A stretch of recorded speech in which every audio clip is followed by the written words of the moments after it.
In 1969, when Apollo 12 intentionally crashed into the moon, sound waves traveled 380,000 kilometers to Earth.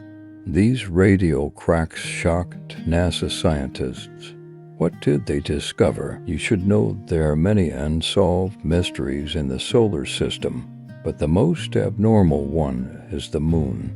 The origin of the moon has always been speculation. To this day, there is still no conclusive evidence to prove the moon's origin. Subsequent moonquake tests revealed that the moon's unusual vibrations suggest it might be hollow. Thus, the scientific community and popular science circles have various opinions.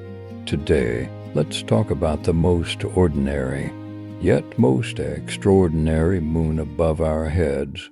If our moon is hollow, then when some catastrophic disaster destroys Earth, could we hide inside it? Supporters of the hollow moon theory believe this is indeed a viable option. The hollow moon hypothesis claims that Earth's moon is either completely hollow or has considerable empty space inside. The moon's density is lower than Earth's, which seems to support the idea that it might be hollow. But according to scientific explanations, the reason is that Earth's upper mantle and crust are less dense than Earth's heavy iron core. Furthermore, there are claims that the moon rings like a bell. For nearly 10 years between 1969 and 1977, seismometers installed on the moon by Apollo missions kept recording moonquakes. It is reported that during these quakes, especially shallow ones, the moon would ring like a bell. On November 20th, 1969, Apollo 12 intentionally crashed the ascent stage of the lunar module into the lunar surface. According to NASA, the moon rang for nearly an hour afterward. This led some to believe the moon must be hollow, just like a bell. Later lunar seismology research showed that these shallow moonquakes behave differently from earthquakes on Earth, mainly due to differences in the type, texture, and density of the rock layers on the moon and Earth. The speed of sound waves in solids depends on the compressibility and density of the medium, and to date, no one has found evidence of huge voids inside the moon. In 1970, Mikhail Vasin and Alexander Sherbakov proposed a hypothesis that the moon might be a spaceship designed by mysterious alien beings. In 1965, writer Isaac Asimov made a comment that added fuel to the conspiracy theories.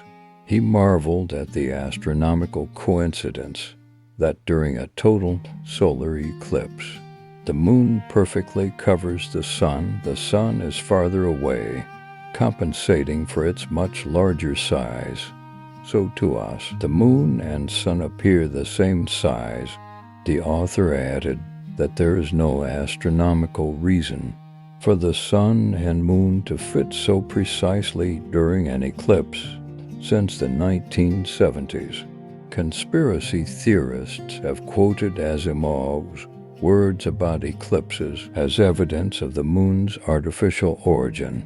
Mainstream astronomers disagree with this interpretation. They state that the angular diameters of the moon and sun during an eclipse do not match perfectly. They vary by a few percent over time. Many other pieces of evidence confirm that the moon is a solid celestial body formed in the past after an asteroid impact with Earth. Scientists once thought the moon formed when Earth was spinning rapidly, flinging out a large amount of material. This view was proposed in 1879 by Charles Darwin's son, the famous biologist George Darwin. This theory remained popular before the Apollo missions. In 1925, Austrian geologist Otto Ampfer proposed another view, that Earth and the Moon might have formed together from a primordial accretion disk, a dense disk of gas and dust, orbiting a young, newly formed star as a binary system. A third theory suggests the Moon might have once been an asteroid, captured by Earth's gravity. Modern explanations usually involve the giant impact hypothesis. According to this hypothesis, a Mars-sized space object struck Earth, forming a ring of debris around Earth that eventually coalesced into our only natural satellite, the Moon. But back to the hollow moon theory. Currently, there is no scientific evidence supporting this hypothesis. Seismic observations and other data indicate the Moon has a solid, layered internal structure, including a thin crust, a fairly extensive mantle, and a dense core. Today, the idea of a hollow moon is considered a conspiracy theory. There are several theories about how the moon appeared in the sky. Recently, a new idea has emerged. Before discussing this newcomer, let's look at the most popular hypothesis for the moon's formation. The capture theory claims that Earth's natural satellite was once a rogue object, similar to a large asteroid. It formed elsewhere in the solar system and was later captured by Earth's gravity. When passing near Earth, the fission hypothesis suggests the Moon formed in Earth's orbit simultaneously as Earth appeared in the cosmic darkness. There is also the fission theory, which posits that early Earth spun so fast that some material was flung out and began orbiting Earth. And now the most popular giant impact theory claims the Moon formed during a collision between Earth and another hypothetical planet, Theia. Theia's size might have been much smaller, about the size of Mars. Debris from the impact coalesced in Earth's orbit, forming the Moon. Now let's look at the new theory you've been patiently waiting for. According to this theory, our satellite might have formed within just a few hours after Earth's collision with Theia. Material from both planets might have been directly thrown into Earth's orbit after the impact, forming the Moon and leaving traces inside Earth. In previous scenarios, remnants of Theia were thought to be scattered throughout space, mixed with a small amount of material from our Earth. But why do we see such striking similarities in composition between the Moon and Earth? It could be that Theia was similar to Earth in isotopic and chemical composition, but that's unlikely. According to the new theory, more material from Earth was used to make the Moon, especially its outer layers. This might explain the compositional similarity. Another theory also attempts to explain this mysterious similarity. The synestia model. According to this theory, our satellite formed in a swirling cloud of vaporized rock left by the impact. But this theory cannot explain the Moon's current orbit. The new single-stage theory does provide reasonable explanations for the Moon's compositional similarity and orbit. It might also provide answers to some previously unsolved mysteries, because this scenario places the Moon in a wider orbit and gives it an interior that did not fully solidify. It can explain the satellite's tilted orbit and thin crust. In any case, to confirm any of these theories, we need to analyze future lunar samples brought back to Earth by upcoming Artemis missions. Scientists will be able to access material from deeper layers of the lunar surface and compare actual data with these simulated scenarios. In the past Apollo missions brought back about 1/3 of a ton of rocks and soil. From our satellite, these samples showed some remarkable chemical similarities between Earth and the Moon. This only indicates these bodies share a common history. If the Moon formed elsewhere and was later captured by Earth's gravity, its composition would be vastly different from Earth's. But if the Moon formed around the same time as Earth, or split from Earth, the types and proportions of minerals on the Moon would be the same as on Earth.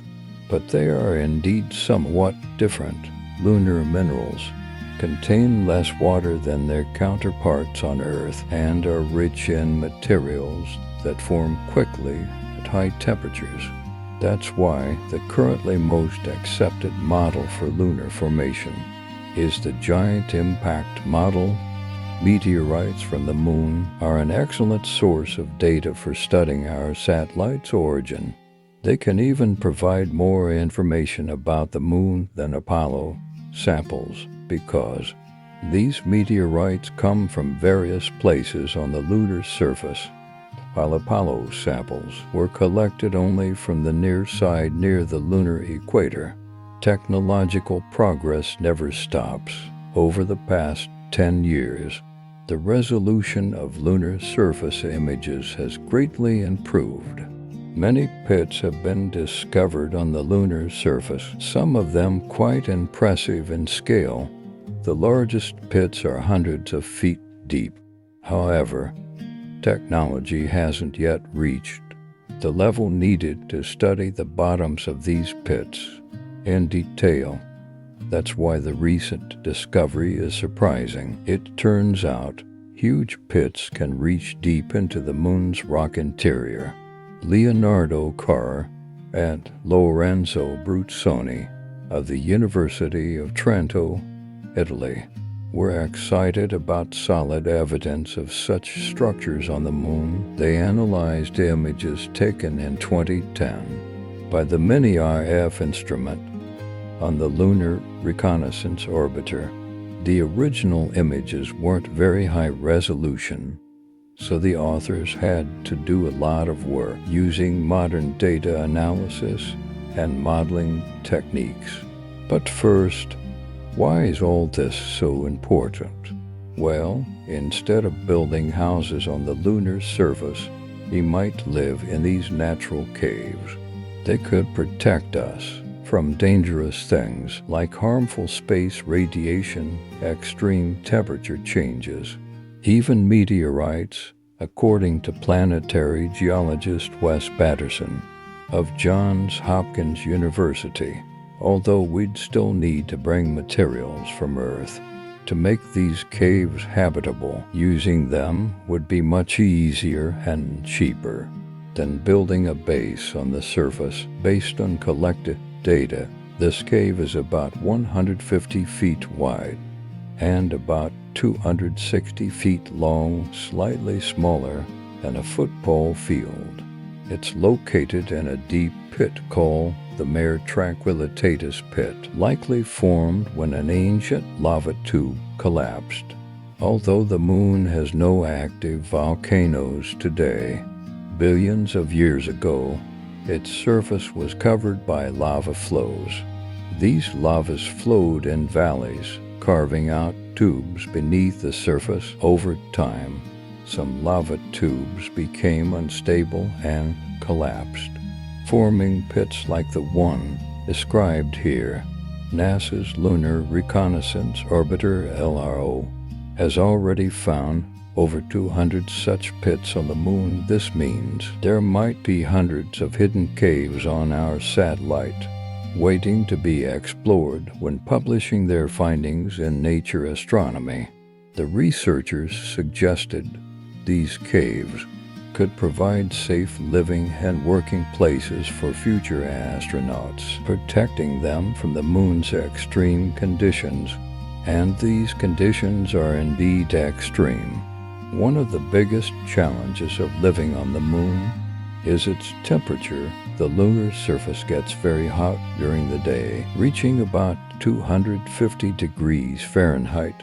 Then at night, temperatures drop below minus 100 degrees Fahrenheit. But inside caves, temperatures might be much more stable. A separate 2020 to study using computer simulations predicted some of these caves could maintain a comfortable temperature around 63 degrees Fahrenheit. That's much more manageable, right? And fortunately, reaching these caves isn't easy. The Mare Tranquillitatis Pit Cave is at the bottom of a steep slope, over 400 feet deep, covered with loose debris. Getting astronauts safely down there would require some clever engineering. Possible solutions include using jetpacks, a lunar elevator, or some other technology. We'll have to find a way. Radar technology might help scientists in the future discover more caves and lava tubes on the moon. A spacecraft equipped with higher resolution radar could even map the insides of pits already discovered. According to the researchers, such comprehensive surveying could help them determine the best locations for future lunar bases and other exploration. There's another potential benefit. These caves might contain water. Scientists have already found solid water under the lunar surface and in permanently shadowed craters. Tiny amounts of water are also scattered in lunar soil. Water is a key resource for any lunar base. If water is found in caves, it would make the idea of living there more realistic. In summary, this discovery could change the landscape of lunar exploration. Living in the moon's natural caves might be more practical and safer than building bases on the surface.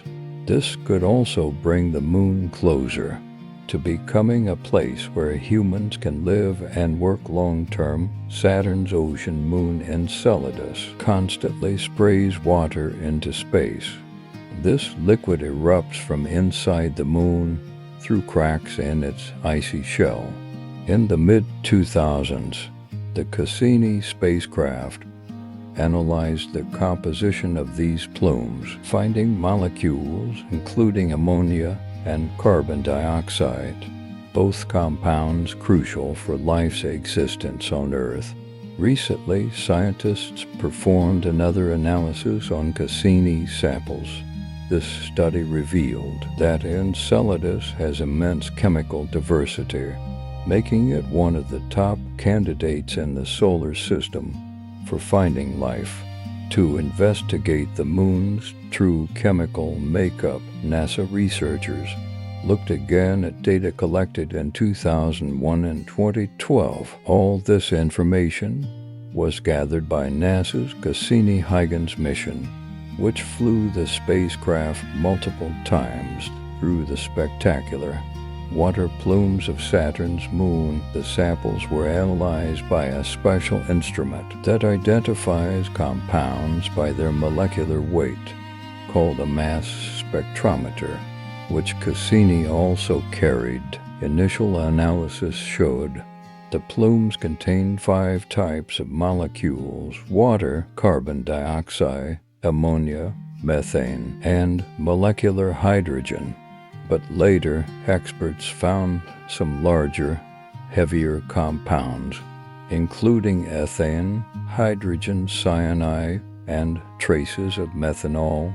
Cassini's initial analysis didn't show these compounds because the equipment on the spacecraft couldn't identify them. That's why it's surprising that Saturn's small moon is chemically so active, capable of producing heavy molecules, together with previously found components like water and ammonia. These newly discovered molecules could serve as fuel and building blocks for microorganisms.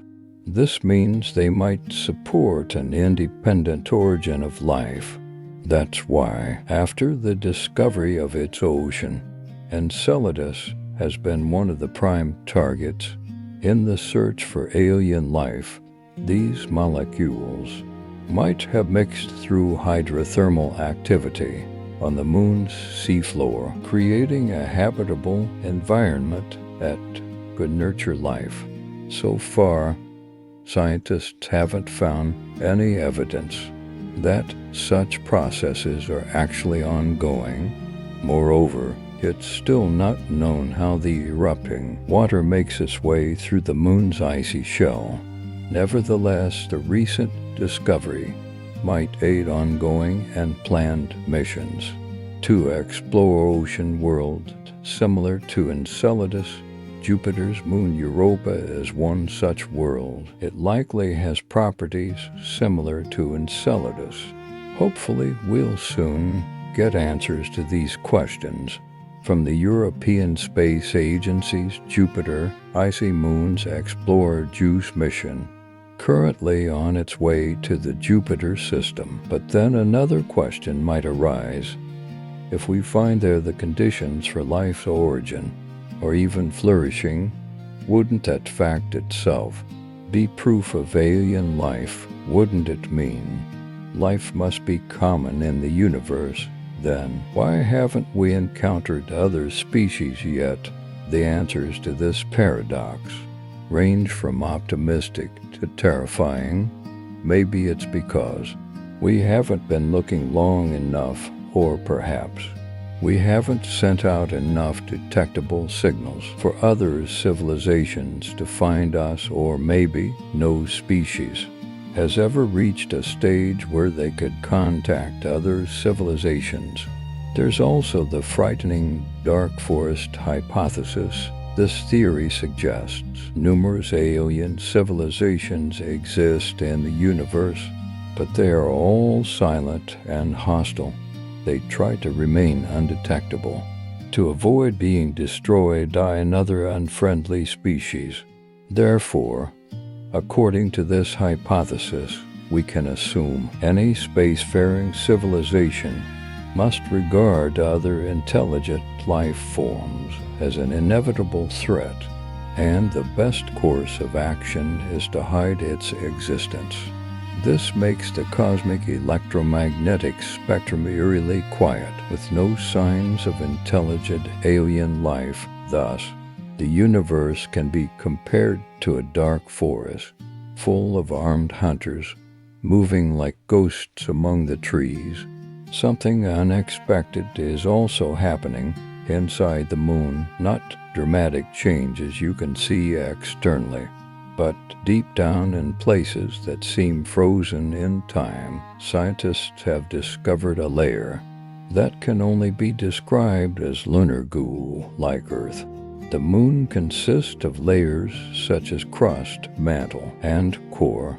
However, the moon's inner core is much smaller compared to our Earth's inner core occupies about 1/3 of our entire planet's mass, while the moon's inner core is only 1% to 2% of its mass, with a diameter about 1/4 of the moon's diameter.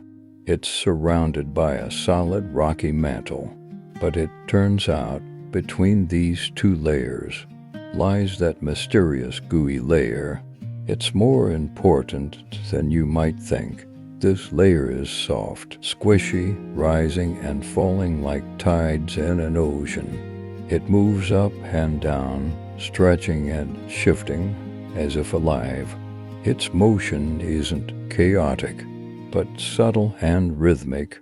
We've always known the moon influences our oceans and tides through its gravity, but it turns out we influence it back. This gooey layer changes with the gravitational dance between Earth and the Sun. Moreover, the molten layer might be composed of ilmenite, a very interesting material. Ilmenite is rich in titanium, a strong, lightweight metal we greatly value on Earth. It's used in everything from aircraft parts and spacecraft to medical devices and even everyday items like bicycles and laptops, because it's very strong and resistant to corrosion and heat. Therefore, if the moon has a molten layer rich in ilmenite, that would be fantastic. Astronomers are already planning lunar bases. If we have materials there to build structures, spacecraft, even tools for astronauts, it would be a huge advantage.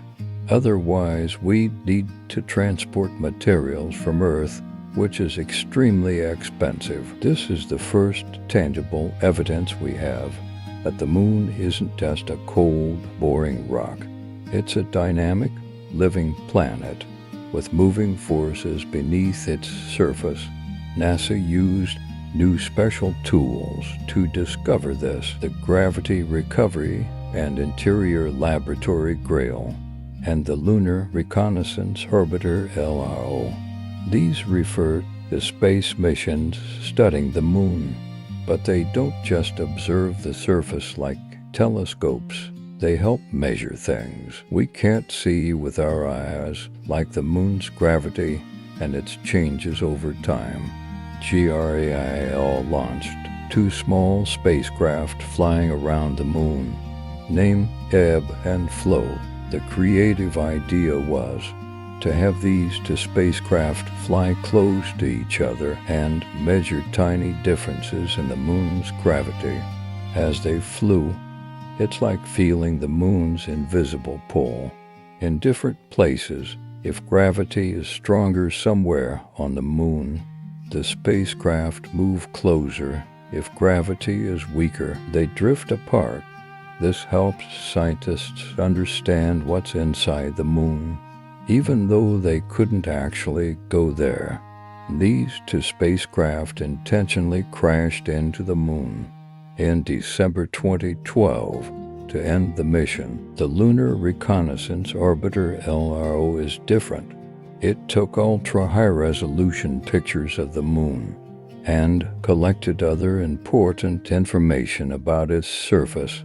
By combining information from GRAIL and LRO, we discovered this gooey layer, but this discovery actually challenges everything we thought we knew about lunar geology. How did this molten material form? How long has it existed?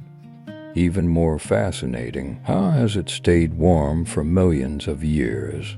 The moon's inner core produces heat, like our core does, but it's not as simple as saying the core's heat might keep it warm and molten. First, the moon's inner core is much smaller than Earth's and less active. This means it generates significantly less heat. Moreover, the moon overall is colder than Earth, with surface temperatures dropping to minus 100 degrees Fahrenheit. How this internal material maintains such a fluid state remains a mystery. In any case, this gooey layer might actually explain many questions about the moon. For example, astronomers have been studying moonquakes and how they happen. Now they think it might be due to movement of this semi-molten material beneath the surface. Beyond the moon itself, this discovery also tells us more about other celestial bodies. If the moon, which we once thought was a giant static rock, has such dramatic internal activity, then could other planets, moons, or asteroids also hide similar activity beneath their surfaces? We can even better understand our own planet, learning more about tides and other aspects. We've recently discovered many amazing things on the moon. We've found some huge caves beneath the surface, caves hidden for millions of years.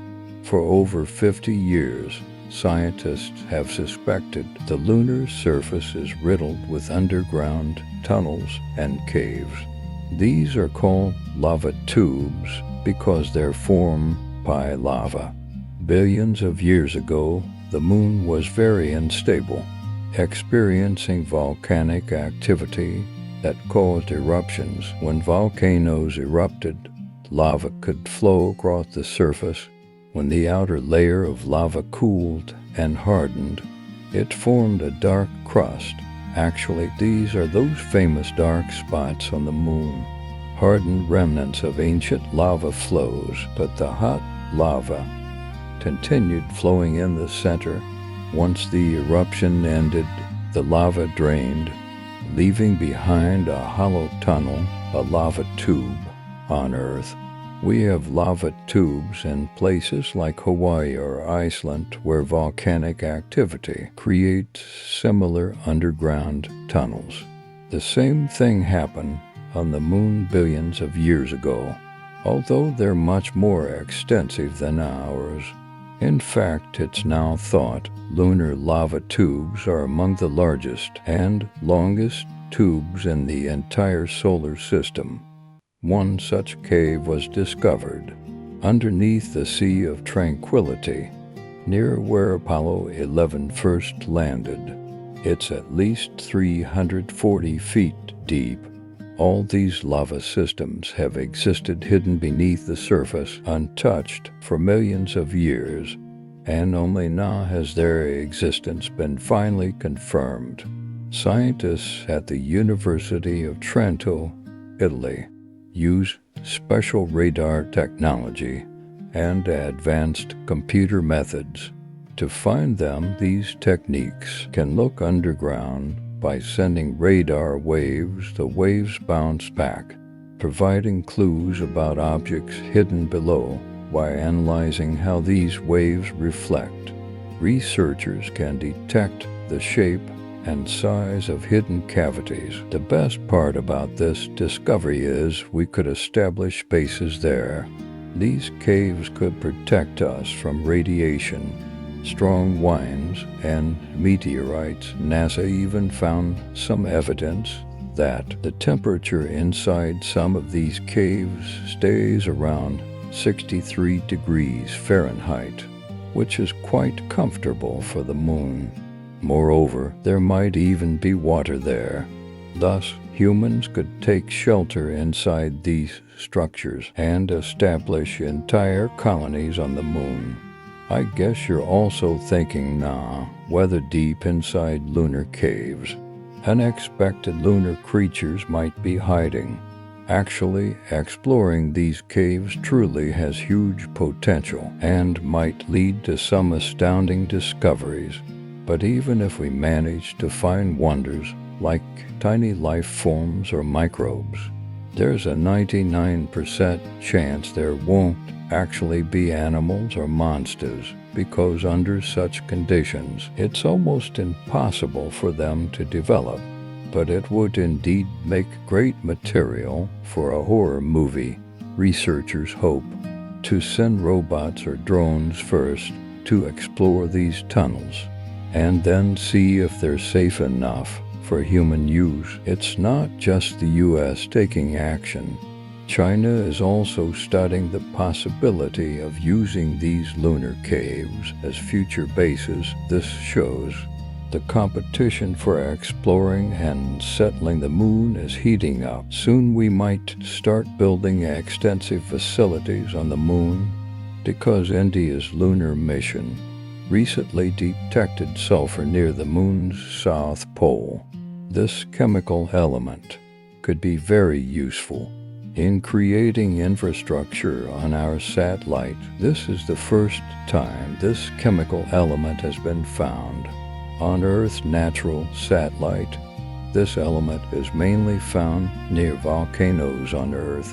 Its presence on the moon reveals the satellite's volcanic history and past atmospheric conditions. The mission's rover detected this chemical element less than a week after landing on August 23, 2023.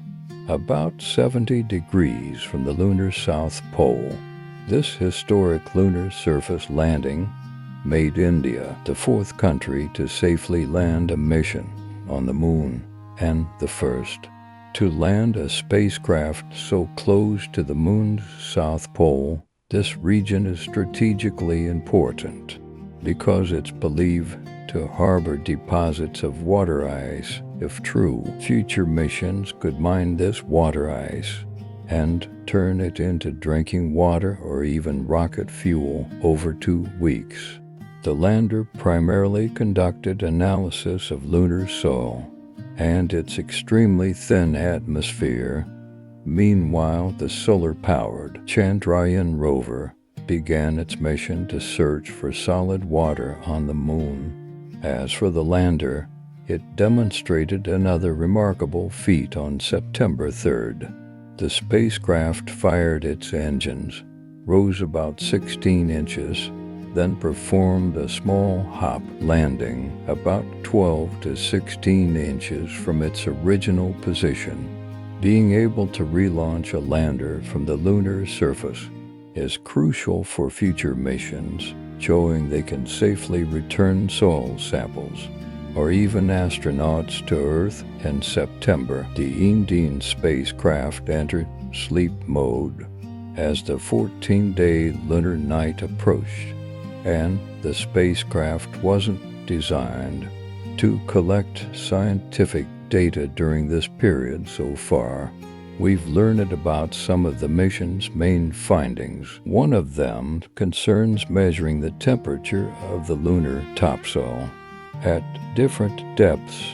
Interestingly, the satellite surface temperature in that area was higher than expected.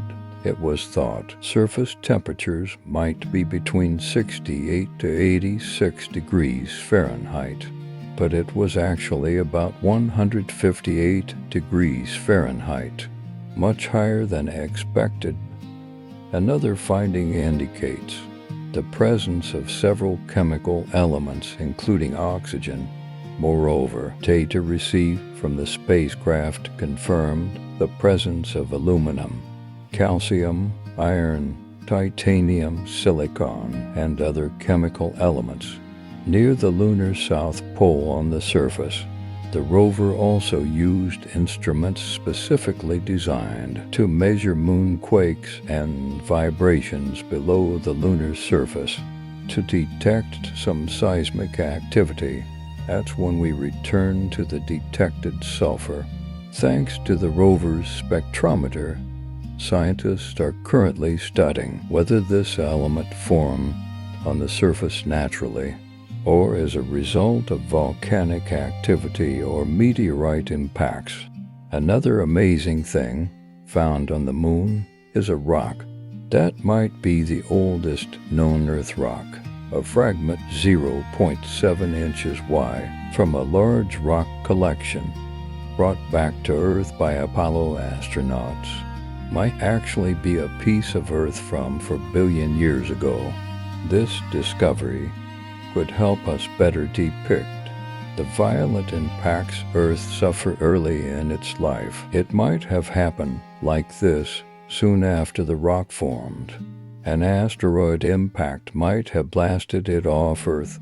At that time, our planet's satellite was 3 times closer to Earth than it is now. The impact was so intense that this fragment of Earth rock found its way to the moon, later becoming enveloped by a layer of lunar regolith, a type of rock. Eventually, this rock was brought back to Earth by Apollo 14 astronauts. Although scientists have previously found meteorites from Mars and the moon, this is the first time a meteorite from Earth has been found on the moon. They also found that this rock formed in a water-rich environment under temperatures and pressures equivalent to about 12 miles below Earth's surface. In 2019, China's change for mission made history By landing on the far side of the Moon, the mission's U-22 rover helped researchers visualize structures hidden beneath the satellite's surface, revealing billions of years of lunar history. The U-22 rover used its penetrating lunar radar to image deep into the lunar surface and monitor sound echoes reflected from hidden structures. It turns out these structures lie at depths of nearly 1,000 feet.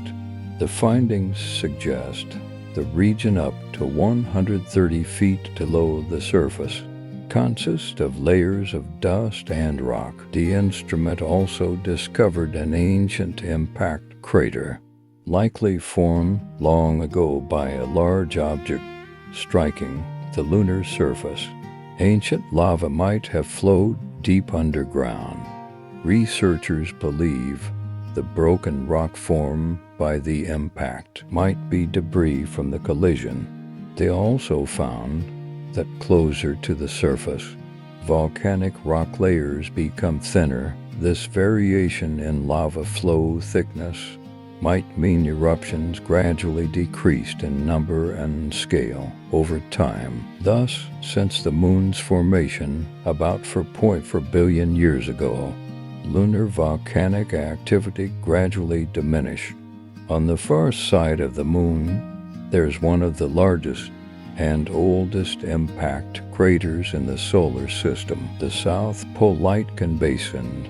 From Earth, you can only see its outer rim, which looks like a chain of huge mountains. It's a massive depression 8 miles deep, over 1,500 miles in diameter, covering 1/4 of the lunar surface. Astronomers are sure this impact crater formed about 4 billion years ago, when an asteroid collided with the Moon. Now look at this huge metallic mass, about the size of 4 Connecticuts. As for its weight, let's just say the number contains 18 zeros. This mysterious mass lies hidden about 180 miles below the lunar surface. In the middle of the South Pole Light Basin, it was discovered when NASA's Gravity Recovery and Interior Laboratory GRAIL mission collected data about our natural satellite. While studying this data, scientists noticed a strange change in gravity at a certain spot on the lunar surface. After investigating this phenomenon, they concluded something mysterious was exerting pressure at the basin's bottom. So far, researchers haven't figured out the origin of this strange blob, but there are several theories. One theory claims the finding is a dense oxide blob that appeared when the Moon had just formed, when the satellite was still covered by an ancient magma ocean. This blob might have formed in the final stages of the cooling process. However, most scientists support another theory, that this mysterious mass is part of the giant asteroid that once formed the South Pole Light Basin. Since it's metallic, it could be the asteroid's iron-nickel core. Not long ago, astronomers received results of subsurface topography, discovering a huge cave located beneath the surface of Earth's satellite. This could be a result of lunar volcanic activity that happened over 3 billion years ago. Lava flows hardened, forming a thick, hard outer shell, but inside, lava continued flowing, melting rock, creating tunnels and caves. Many small pits NASA found on the lunar surface appear to be entrances to these lava tubes. If this theory is confirmed, underground tunnels might not only serve as convenient locations for human lunar missions, but could also be a much-needed water source for astronauts. Our lunar exploration program started in 1969. Although there have been some problems along the way, Astronomers are confident we'll soon set foot on the moon again, with better knowledge and technology. However, there's an 800-year-old trick that might be more useful than fancy GPS technology and powerful rockets. It's called the Fibonacci sphere. Scientists at a university in Hungary stumbled upon this idea. While studying the moon, they believe it might help better understand how the moon rotates and how it's flattened as it orbits Earth. You might think our planet and its satellite are perfect little spheres floating in space. That's not true. They're actually like slightly deflated footballs due to gravity, rotational motion, and tidal effects. The GPS technology we use on Earth is already adapted to these imperfect sphere proportions. Remember, our planet is flattened at the poles. If we're going to make a mapping system for the moon, we need to do the same for its shape. This is called the moon's figure, the lunar version of what scientists call Earth's geoid. Since the moon is less compressed than our planet, scientists have been taking shortcuts until now, treating our satellite as a simple sphere. However, with all these new projects in the coming decades, and even some exciting trips we might take to the moon, we need to be more precise. Scientists now think we should get real data and start mapping an accurate image of the moon. That's where the Fibonacci sphere comes in handy. Mathematicians use this clever solution to distribute points evenly on a sphere. Scientists recently used it to map about 100,000 points on the moon. Using data previously collected by NASA, they found this is crucial for understanding the moon's shape. For example, we now know the moon's poles are about 3 feet closer to the center than the equator. This might seem like a tiny detail, but if we adjust GPS software and then go to the moon again, it might prevent us from getting lost. This level of mathematics hasn't been done on the moon since the 60s, but we already know it works remarkably well on Earth. This will only better prepare scientists for future missions. This isn't the first time people have used Fibonacci's discoveries to come up with clever solutions. We've also seen it applied in finance, agriculture, and computer science. Let's see how it all started. Legend has it that Italian mathematician Fibonacci wasn't initially interested in number sequences, but in rabbits, so he came up with an interesting puzzle. What would happen if you put a pair of rabbits in an enclosed space? For a year, he also set a few theoretical rules. First, all these rabbits are in pairs, one male, one female. They can start reproducing after 1 month. Every month, each pair adds a pair of offspring. The final rule is all rabbits are immortal for the year. By calculating, he got a sequence like this: 1, 1, 2, 3, 5, 8, and so on. If you look at this sequence again, you'll notice each number is the sum of the previous two. The first 2 numbers are your starting rabbit pair. The next number, 0.2, represents the first pair and their first offspring. This sequence caught the attention of math enthusiasts who started studying it more closely. They began seeing this pattern frequently in nature, like how leaves grow on plants or how seeds are arranged on sunflowers. You can even do a small experiment to verify this. Take a piece of paper and a pen. Try drawing a Fibonacci spiral. Start with a small circle, then gradually make circles larger using numbers from the Fibonacci sequence. The first circle should be just a tiny dot on the paper, equivalent to 0. The next circle is 1 unit. Another circle is still 1 unit.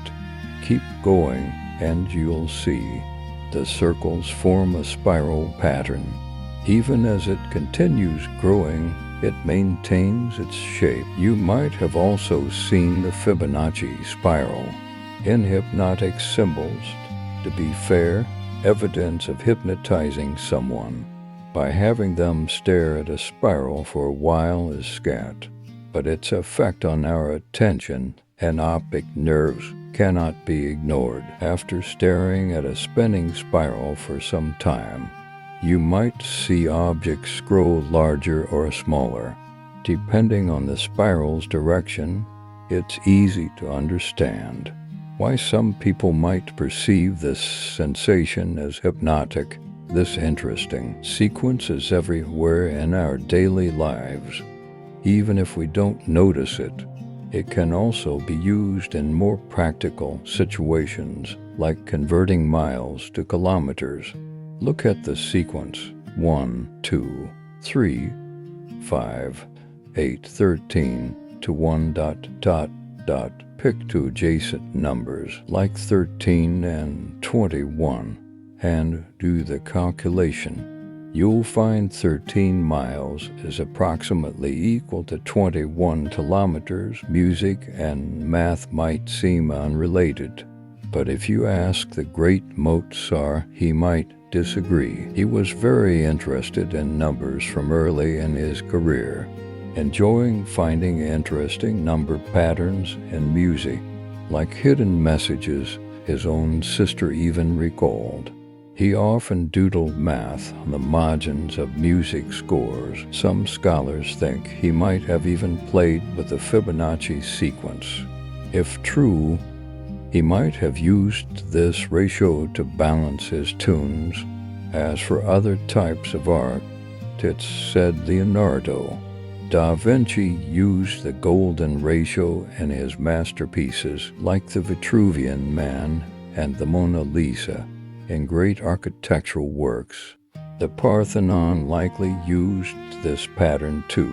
Anytime you see building columns spaced just right, you can be sure it was the architect's inspiration. The Great Pyramid of Giza is another good example. Although there's no official record proving it, the pyramid's shape aligns so closely with the golden ratio, it's obvious you'll also see this pattern naturally appearing in our environment. Go to your garden and see if there are pine cones. You'll find the scales are arranged following the Fibonacci sphere pattern. Even the bones in our bodies seem to grow following the same proportion. We have a torso, a head, and a heart.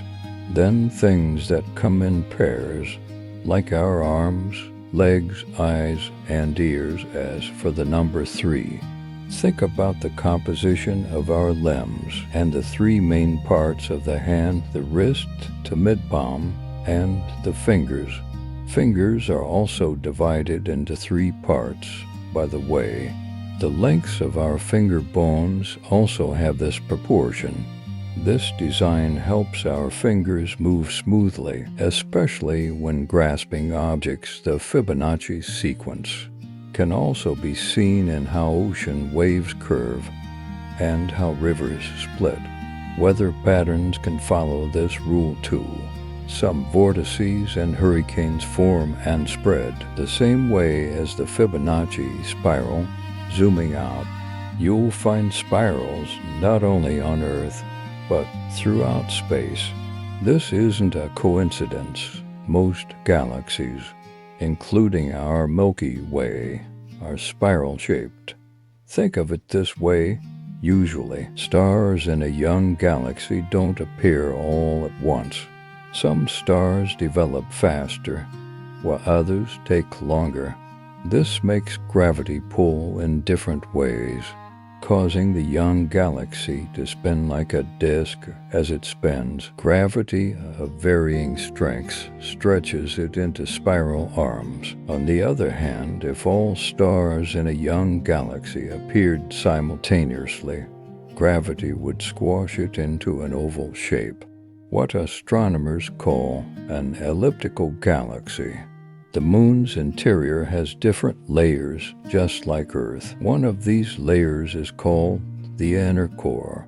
About 20 years ago, scientists concluded by looking at the moon's rotation data that it has a fluid outer core, but the inner core was hard to study, so they weren't sure if it was solid like rock or molten like hot liquid. But now things are clearer.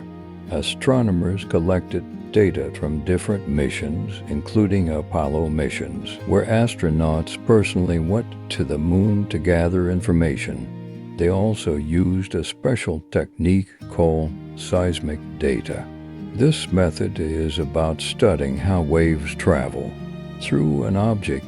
Take earthquakes on Earth as an example. When an earthquake happens, it produces waves that travel through the ground. Scientists can detect and analyze these waves. To learn more about Earth's interior, the same principle applies to other bodies in our solar system, be it planets or, in this case, the moon. When moonquakes happen, they produce sound waves. By carefully listening to and studying these waves, scientists can map out detailed pictures of the object's interior. They can figure out the different layers, their composition, and how they're arranged to examine the moon's deep interior. Scientists also used a method called laser ranging. This method measures the distance between Earth's surface and the moon very precisely. In short, our natural satellite's inner core is a dense, solid ball made of iron, just like Earth's. It's about 310 miles wide, almost 15% of the entire moon. Researchers also found evidence supporting the theory that the layer between the moon's surface and inner core, called the mantle, shifted as the moon evolved. This movement is called lunar mantle overturn. It could explain why we find iron-rich elements on the lunar surface. Mantle material rose during volcanic activity, bringing iron-rich elements to the surface. Then volcanic rocks remained in the moon's crust. Some of this material was too dense, like iron, so it sank back through the lighter crustal material, all the way to the core boundary. It's like a cycle. The moon's mantle material rises in volcanic activity, bringing iron-rich elements to the surface, then sinks back to the core boundary. Another mystery scientists have been struggling to solve is why the moon's magnetic field gradually weakened and almost disappeared. Now that we know about the iron inner core and global mantle overturn, we might understand more about the moon's magnetic field. Understanding the inner core's structure helps us better understand the moon's history and the history of our entire solar system. One widely accepted theory about the moon's origin is that early Earth experienced a giant collision with another mysterious body in the solar system.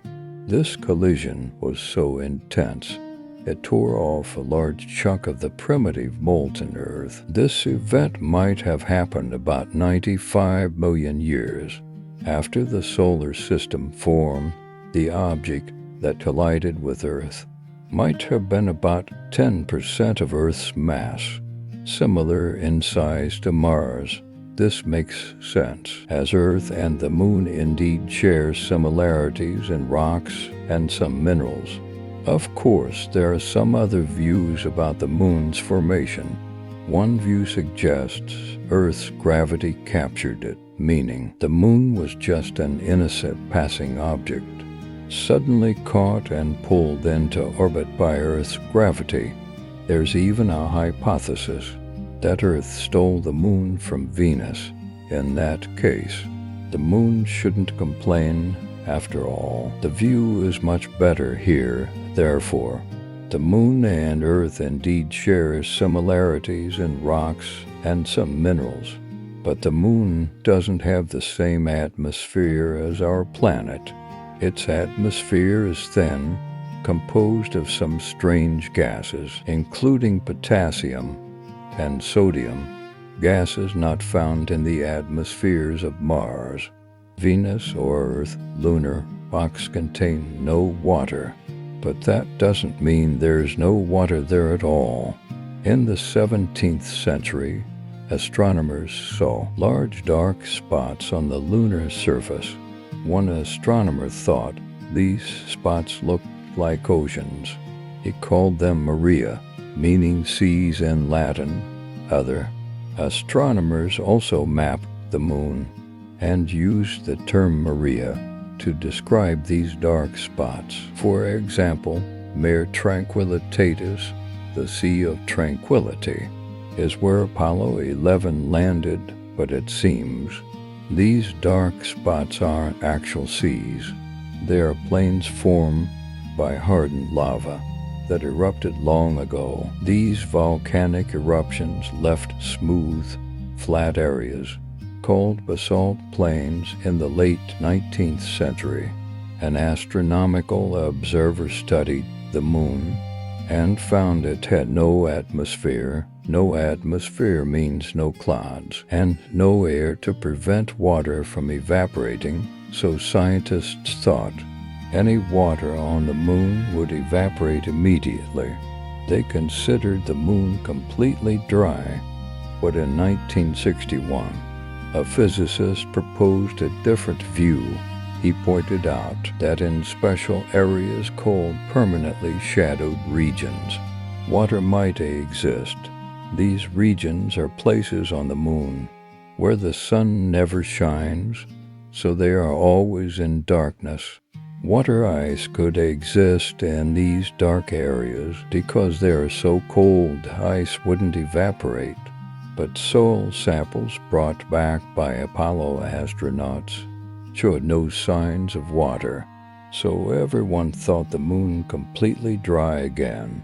In the 1990s, NASA focused on these shadowed craters, finding high concentrations of hydrogen.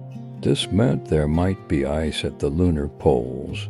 They still weren't sure, so kept digging, eventually discovering hydrogen trapped in tiny volcanic glass beads. Since the moon has no active volcanoes now, this means water might have existed as far back as when these volcanoes erupted. Moreover, the moon might have had more water early on. In 2020, NASA's SOFIA mission showed us what we've long been looking for. There is indeed water on the moon. It turns out the water is hidden in grains of lunar dust or attached to sunless areas on the lunar surface. Therefore, there is no water on the moon like oceans on Earth, but there is at least some water. Questions remain. How exactly did water get there? It seems the moon experienced a chaotic history during its formation period. Like most planets and moons in our solar system, there's some evidence water came from comets impacting its surface, or even comets still hitting the moon now. We're talking about a messy situation. Tiny meteorites colliding with the lunar surface and dust interacting with solar wind. Becoming even messy, but we're still waiting for more discoveries about this, because as we know, when we talk about water, we inevitably talk about life too. That's why we want to learn more. For example, ice hidden in lunar polar craters. Maybe it can teach us more about how life developed on Earth. Maybe comets brought all necessary elements here, then perhaps ice on the moon also preserves some of these elements. If you have any thoughts, feel free to leave a comment. All right, my friend, let's pause our conversation here tonight on the mysteries of the universe. Now, allow me to press pause for you. Set aside all thoughts and inquiries and simply, quietly be in this moment. From here, my voice will fade away, leaving only the silent tapestry of the cosmos and a carefully chosen piece of pure music tuned to 432 Hz.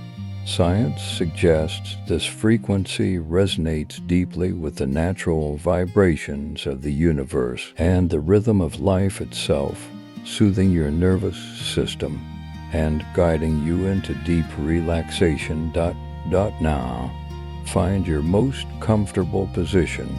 Gently close your eyes or let your gaze rest softly upon the stars. May you release all weariness from the world, letting your consciousness drift on the waves of music, floating into boundless tranquility. Good night, sweet dreams, until we meet again among the stars.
Nebula.